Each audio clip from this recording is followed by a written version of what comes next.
Bueno, bienvenidos a la segunda parte. Hoy vamos a ver el upstream. La clase pasada habíamos visto todos los procesos o las distintas formas de desarrollar a líneas celulares productoras de proteínas recombinantes, que podían ser bacterias, células de mamíferos, insectos, plantas, etc. Y hoy vamos a ver cómo pasar de esas líneas celulares a la producción en gran escala. El proceso va a estar separado en dos partes. Vamos a llamar a una el upstream y a la otra el downstream.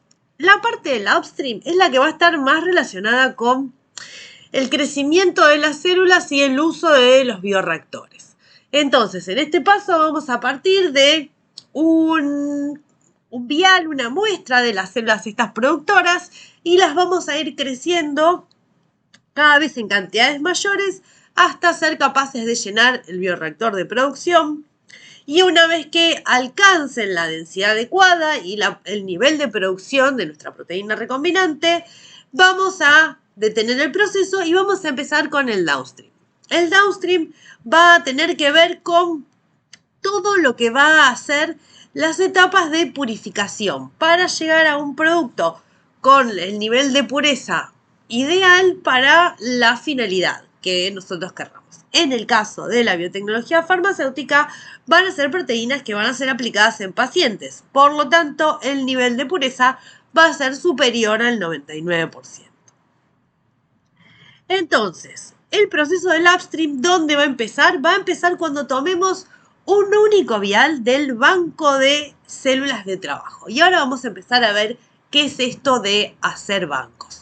Y a partir de ese vial vamos a descongelar a las células y vamos a empezar a crecerlas en distintos recipientes hasta que alcancen una cantidad suficiente para llenar a nuestro bioreactor.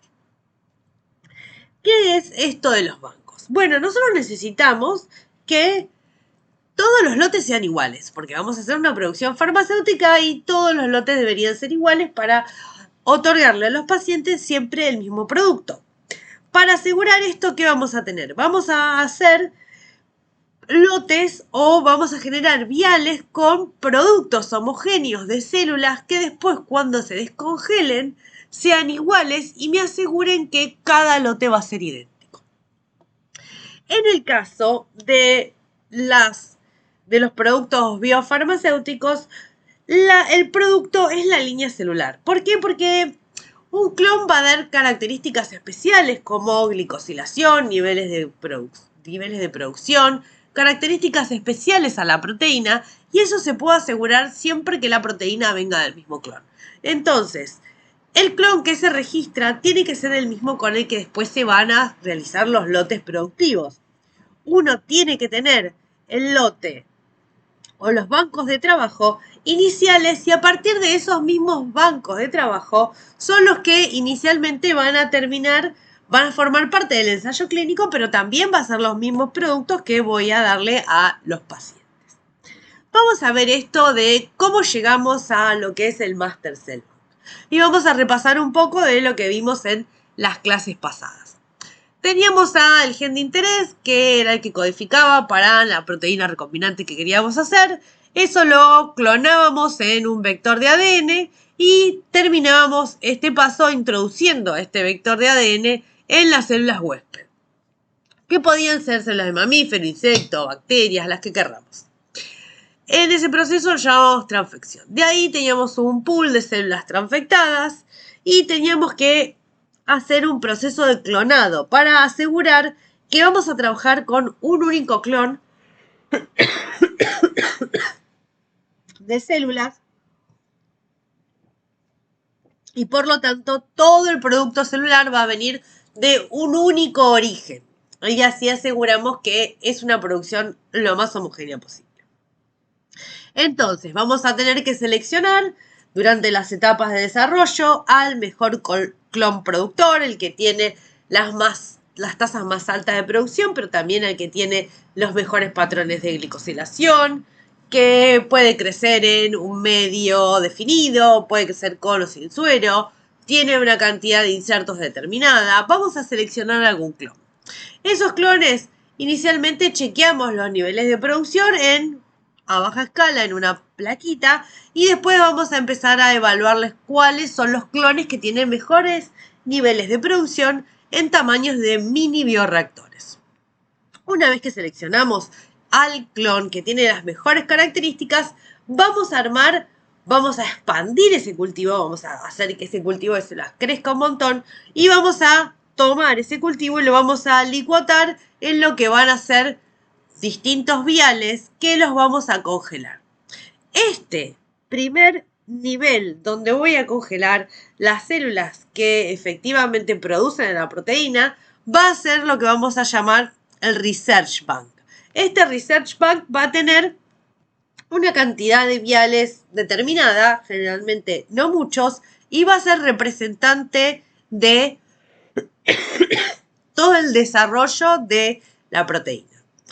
Este vaso del Research Cell Bank lo puedo hacer también en las mismas instalaciones en las cuales hice el proceso de desarrollar a la línea productora. En un paso siguiente voy a tener que tomar algún vial de este Research Cell Bank, lo descongelo, lo amplifico lo suficiente y voy a hacer un Master Cell Bank.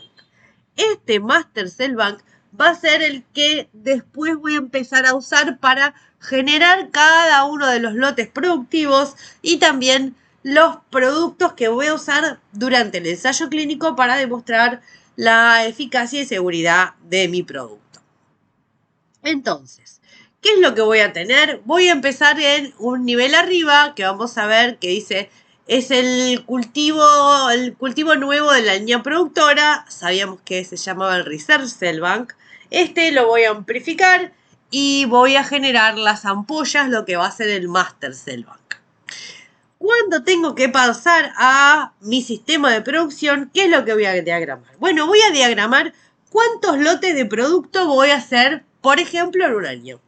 Entonces, ¿qué hago? Descongelo una ampolla del Master Cell Bank y la amplifico. ¿En cuánto? Bueno, en una cantidad que sea suficiente y tenga algo de seguridad, algunos viales de más, para asegurar que pueda producir por lo menos durante un año. Entonces, tomo una ampolla del Master Cell Bank y la amplifico para generar una cantidad de ampollas suficientes para un año de producción en el Working Cell Bank.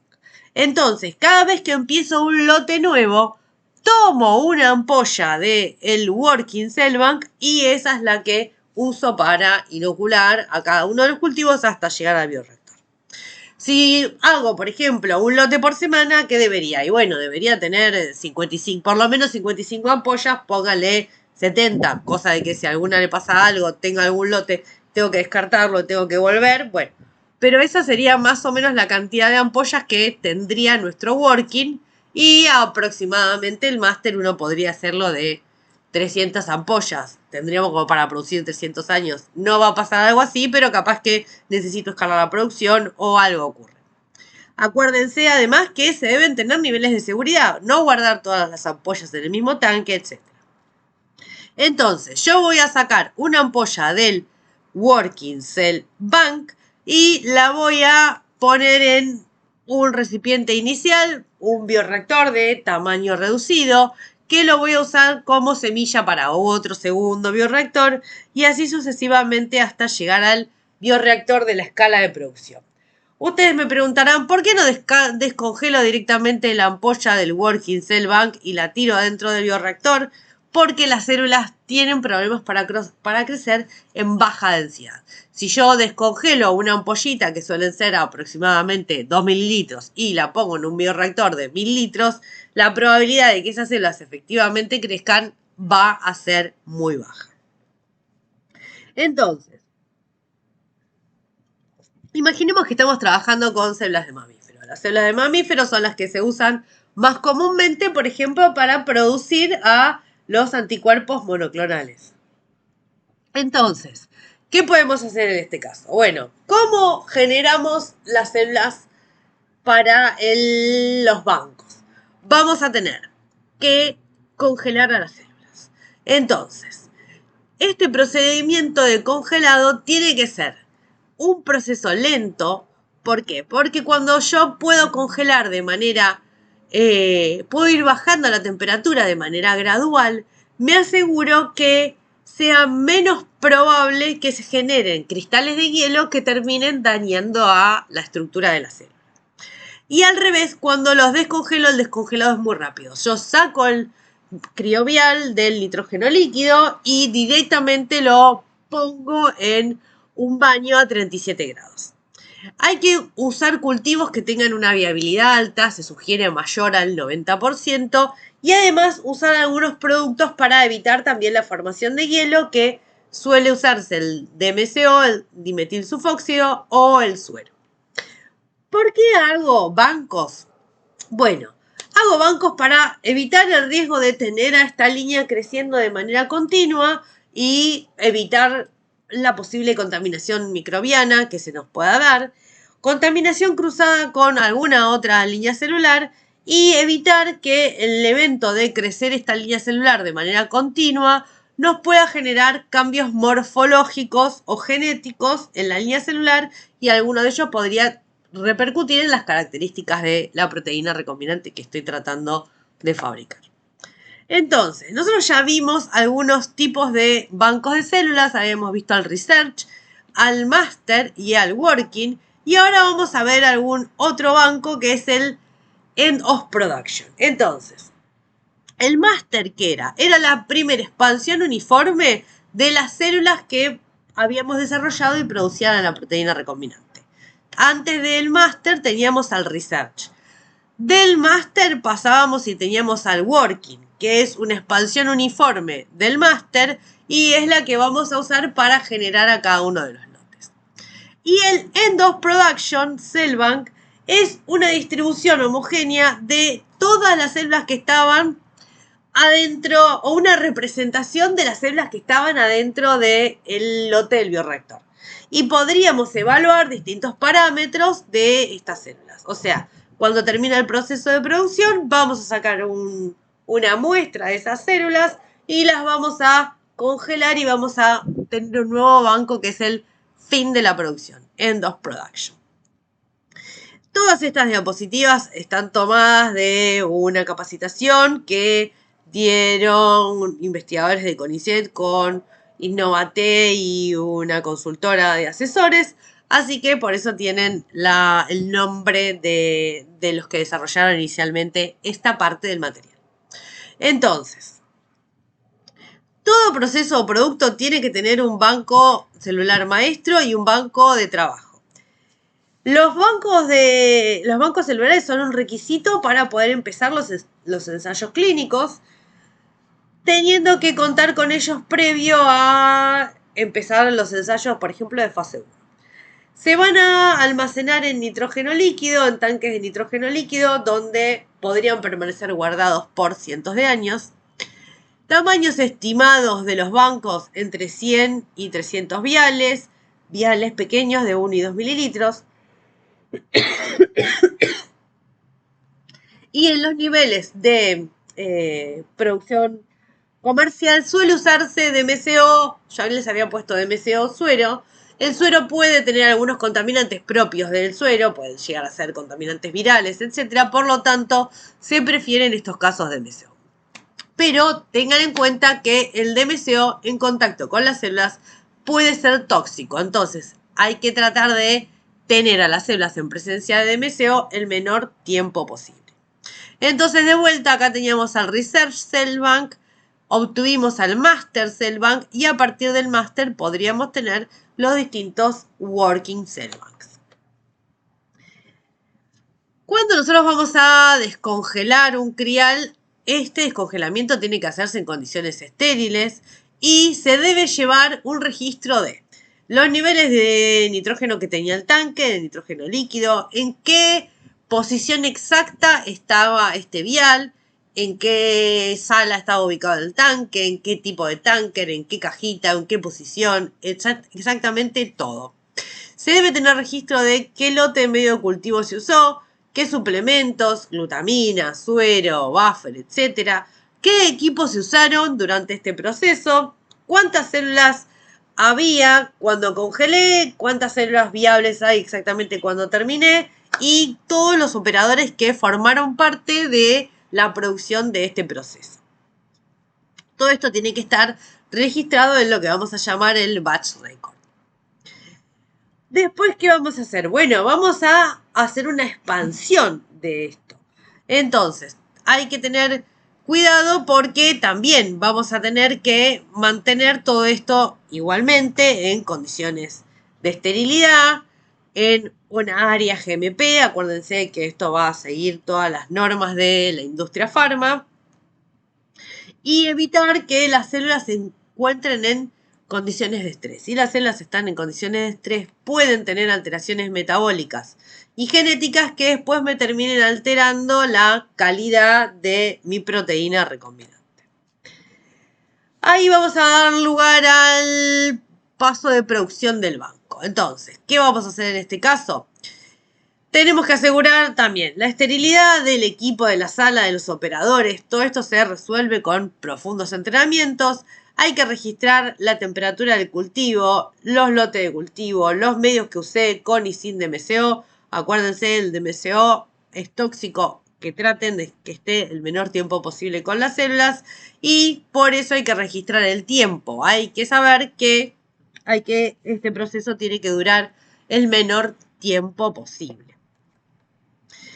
Una vez que tenemos todos los viales, ¿qué es lo que tenemos que hacer? Tenemos que hacer una distribución homogénea para poder sembrar cantidades iguales de medio de cultivo y de células en cada uno de los pequeños vialcitos que voy a usar. Dependiendo de la cantidad de viales que yo voy a poner, podría hacerlo a mano, pero si voy a hacer 300 viales, me conviene que este proceso sea un proceso automatizado. Para lo cual tendría que tener sistemas de bombas y todo que esté calificado y en condiciones de esterilidad. Esto, acuérdense, siempre en el menor tiempo posible para que la célula esté en la menor cantidad de tiempo posible en presencia del DMCO. Voy a poner a todas las células en los viales y después las voy a llevar a un paso de congelamiento en un freezer de -80. En este caso, ¿se acuerdan que yo les había dicho que para evitar que se formaran cristales que dañaran las células tenían que bajar la temperatura de manera gradual? Para esto, ¿cómo se hace? Bueno, se ponen a los viales de las células en un recipiente con isopropanol. Y de esta manera se aseguran que el isopropanol es un alcohol, no se congela y actúa como retardante del proceso de congelado y así se van asegurando que la temperatura baja de manera lenta y constante y las células tienen un menor riesgo de dañarse. Después de 48 horas aproximadamente en el -80 pueden pasar las células finalmente al tanque de nitrógeno líquido. Entonces, los tanques de nitrógeno líquido tienen que estar en áreas o salas con acceso restringido, en las cuales solo personal autorizado tenga posibilidades de ingresar. Cada vez que se abre un tanque debe guardarse un registro de quién lo abrió, cuánto tiempo lo abrió y qué productos sacó, qué viales efectivamente sacó. Y en el caso de que muchos de estos equipos pueden ser así automatizados y entrar con sistemas de código y que todo quede registrado, si no, en el caso más simple, uno podría cerrar un tanque de nitrógeno de los más comunes con un precinto y ahí cada uno registra el operador que rompió el precinto, qué viales sacó, cuánto tiempo mantuvo al tanque abierto y después vuelve a cerrarlo con un precinto y también firma declarando que cerró el tanque en tal hora con las condiciones correctas. Bueno, después hay que hacer controles sobre el estado de los bancos y registrar la densidad de las células, que las células sigan siendo viables para cuando uno lo descongela, etc.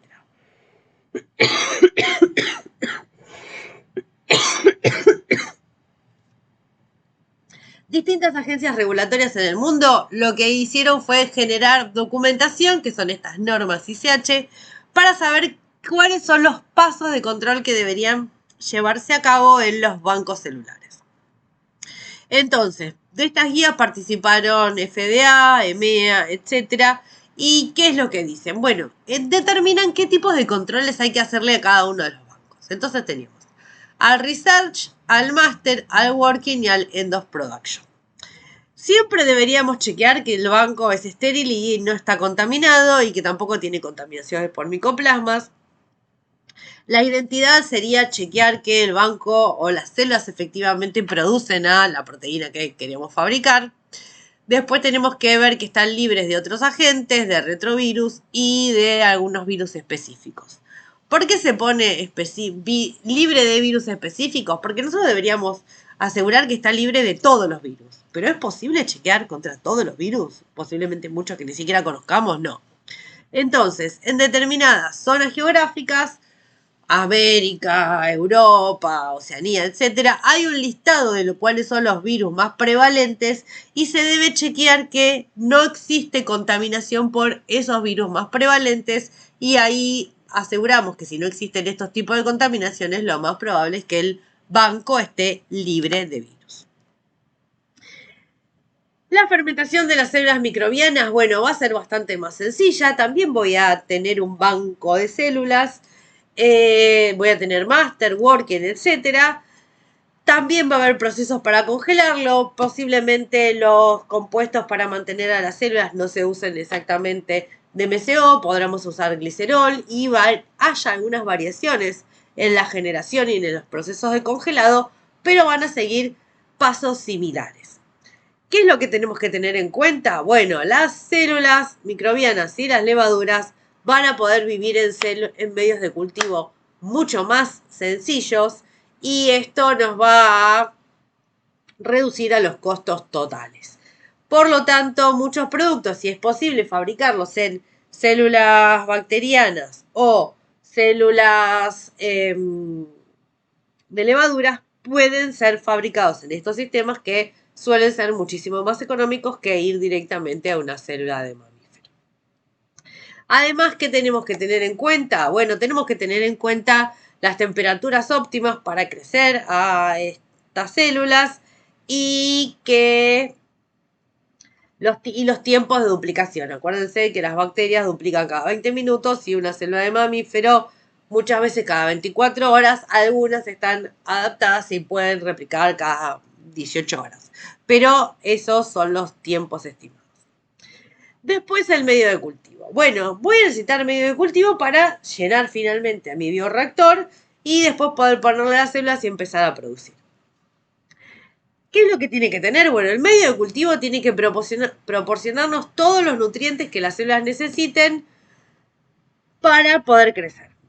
Y tiene que estar determinado o tiene que tener una concentración lo más cercana a una concentración fija y descripta posible. En algunos casos podemos tener concentraciones más específicas y descriptas. En otros casos, si por ejemplo estoy poniendo suero, ahí describir exactamente todos los productos del suero empieza a ser algo más difícil.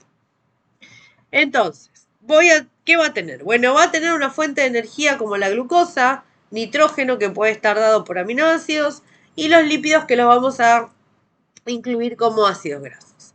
Pero también voy a necesitar a los oligoelementos. Muchas veces si estoy trabajando en células de mamíferos voy a necesitar suero. Cada vez están tratando de eliminarse más el uso de suero por los riesgos de que vengan contaminados con virus animales. Y en algunos casos voy a necesitar glutamina y distintos compuestos adicionales. Algunas células pueden requerir otras fuentes de glucosa que no sean específicas, otras fuentes de carbono que no sean específicamente glucosa, etc. La preparación del medio de cultivo se va a realizar en tanques. Para nivel industrial, los medios de cultivo suelen venir como un polvo y tengo que prepararlo en agua para inyecciones, en agua WFI. Todo esto tengo que registrar el lote del medio, etc. Tengo que hacer una agitación para asegurar que haya una disolución completa y que el medio sea totalmente homogéneo. ¿Y qué le voy a chequear a este medio? Bueno, el pH, la conductividad, que tenga glucosa y que la osmolaridad sea la correcta, especialmente si estoy trabajando con células sin pared. Si equivoqué la osmolaridad, voy a poner a las células. Y si no, la osmolaridad no es la correcta, puede ser que todas las células terminen estallando. ¿Qué va a pasar? Bueno, voy a poner las células y va a ocurrir el crecimiento celular. El crecimiento celular que se da en las 4 fases que ustedes ya conocen. Y acuérdense que ahora vamos a ver un gráfico general, pero los tiempos van a variar dependiendo de qué células use. Acuérdense, si yo uso una coli, la coli duplica en 20 minutos. Si uso una CHO, una célula de mamífero, que podemos tener tiempos de duplicación muchísimo más altos de horas, como 14 o 17 horas.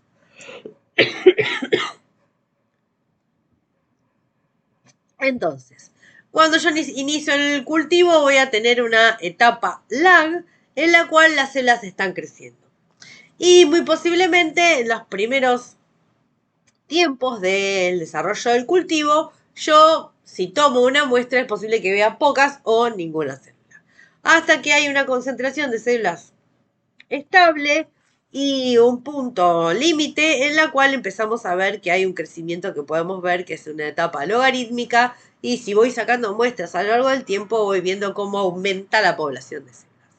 Hasta que por alguna condición del medio o porque uno así lo establece, las células entran en un plató. Generalmente esto se debe a algún reactivo limitante del medio de cultivo. Muchas veces uno mantiene a las células en esta etapa de crecimiento tipo plató porque puede llevar a condiciones mejores de producción, pero en otros casos podría empezar a producir también en la fase exponencial. Una vez que las células están un tiempo suficiente en la parte plató, va a pasar lo inevitable, las células van a empezar a morir y van a entrar en esta etapa que vamos a llamar de muerte. Bueno, ¿qué recordar? Bueno, recordar que las células de mamífero necesitan medios más caros, pero pueden hacer glicosilaciones, algo que las células bacterianas no van a poder hacer, y las células de mamíferos son las que se usan para fabricar, por ejemplo, eritropoyetina, las gonadotropinas, algunas citoquinas y los productos que más se venden últimamente, que son los anticuerpos monoclonales. Los medios de las células de mamífero van a ser más complejos, los procesos de producción van a ser más largos porque las células tienen tiempos de duplicación más largos, y además, como no tienen pared, son mucho más frágiles y pueden dañarse en los sistemas de agitación de los bioreactores. El medio de las células de mamífero tiene que tener todos los L-aminoácidos.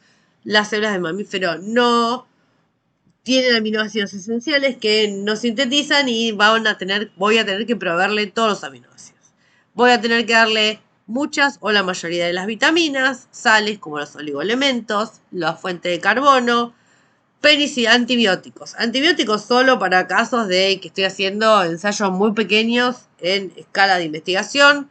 Para uso de escala productiva no se pueden usar antibióticos, y algunas veces vamos a usar suero. Acuérdense que la industria está yendo hacia planes donde podamos suplantar el suero con factores de crecimiento conocidos y usar un buffer que suele ser carbonato-bicarbonato para regular el pH. Las células, volviendo a las células de mamífero, vamos a ver que tienen dos tipos de morfología. O crecen en suspensión, como por ejemplo todas las células que deriven de células sanguíneas. Los linfocitos son células que están creciendo en suspensión adentro de la sangre. Y el resto o la mayoría de las células de nuestro cuerpo crecen adheridas.